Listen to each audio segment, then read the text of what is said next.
Ustaz, saya baru menikah 1 tahun. Antara syarat nikah saya tidak ingin ditinggal di Kalimantan. Suami terima itu, namun qadarullah 3 bulan lalu saya dipaksa suami pindah, tapi suami di Jakarta.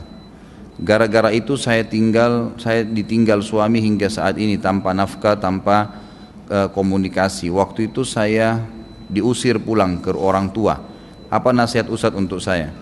Ini ada hubungannya dengan qada dan qadar lain. Ini subhanallah, di setiap pengajian selalu saya ingatkan, kalau kita bahas sesuatu tema, jangan lagi bahas masalah rumah tangga, masalah hukum riba, itu lain, itu ada babnya, ya. Itu ada babnya. Dan kalau mau ada masalah seperti ini, konsultasi bisa via SMS, bisa di WhatsApp saya, atau bisa nanti setelah selesai materi, jadi lebih luas ya. Karena gini, kadang-kadang ada efek yang negatif dari pertanyaan, ya. Tolong yang bertanya jangan tersinggung, saya tidak, insya Allah saya akan jawab sebentar lagi. Tapi saya ingatkan begini, tadi yang kita bahas 1 jam lebih itu, gitu, semua itu ilmu yang padat. Ini bisa buyar hanya karena pertanyaan, bisa buyar itu. Jadi minimal ada yang hilang karena masuk informasi lain yang berbeda, kan itu. Makanya lebih baik fokus, gitu kan. Berhubungan dengan masalah takdir, qada dan qadar ini. Itu yang penting untuk ditanya. Kalau masalah rumah tangga, kadang-kadang subhanallah saya bahas masalah apalah ya, masalah hal-hal yang mendasar berhubungan dengan masalah akidah. Kemudian pertanyaannya jauh sekali gitu, nah, jauh dari tema, tidak masuk di situ. Maka saya sarankan untuk tidak seperti itu.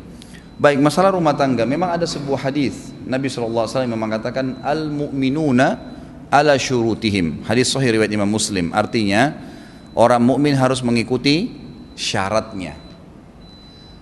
Sebagian ulama Hanafiyah mengatakan seorang wanita boleh memberikan syarat selama tidak bau maksiat kepada Allah sebelum nikah. Sebagaimana calon suami boleh memberikan syarat. Di antara syarat seperti ini, kalau si perempuan sebelum menikah mengatakan, saya terima lamaran Anda, tapi dengan syarat saya nggak mau keluar dari Kalimantan. Kalau suami sudah mengatakan, calon suami iya, dia nggak boleh paksain, nggak boleh.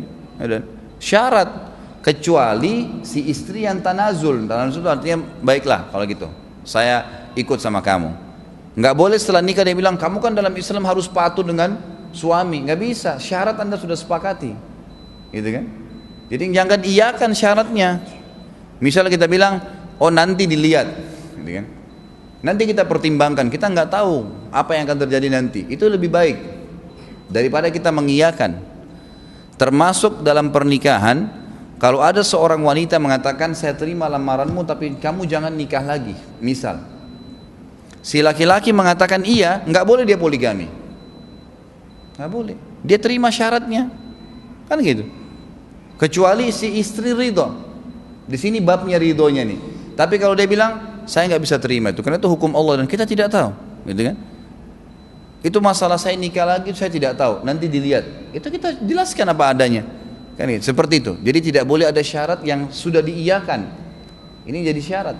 Jadi di sini kalau saya tangkap pertanyaan ini, maka si suami berdosa, nggak boleh. Apalagi dia sampai memberhentikan nafkah. Istri yang boleh berhentikan nafkah kalau dia nusyuz, membangkang, nggak mau layanin suami, nggak jalankan kewajibannya.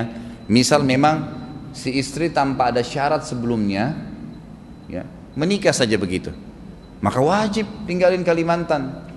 Bukan cuma Kalimantan, Indonesia pun dia harus tinggalkan, gitu kan? Kalau emang itu syaratnya nggak bisa, suaminya tinggal di mana misalnya, dia harus ikut.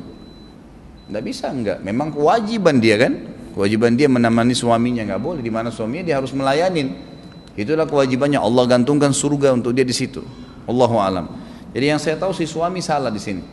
Dan saya sarankan ibu untuk berdoa, mendoakan agar Allah berikan dia hidayah dan suruh juga dia konsultasi dengan beberapa ustadz-ustadz di daerah di mana dia tinggal, ya, untuk dia bertanya masalah hukum syar'i. Kalau memang dia tidak mau, ya istikharah kepada Allah SWT, minta petunjuk diapain, dia lanjutin atau enggak, gitu kan? Seperti itu.